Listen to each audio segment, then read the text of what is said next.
In this tutorial, we're going to learn how to edit a text logo or add our own logo that's a graphic or a photo. So we'll get started editing the text logo first. To do that, you'll just click where you see the logo or the business name, and up pops this little gear icon. This is the settings for the logo. Click that.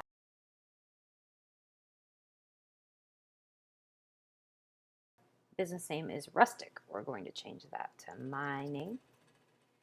And if I wanted to, I could bold, change the font family, the font size, but for now, we're just going to leave it my name.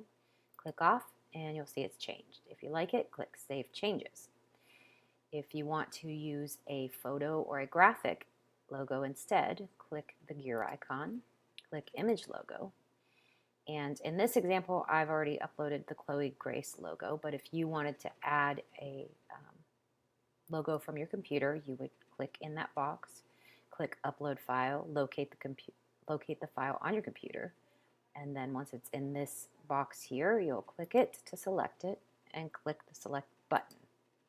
It appears back in this box. You can adjust the size.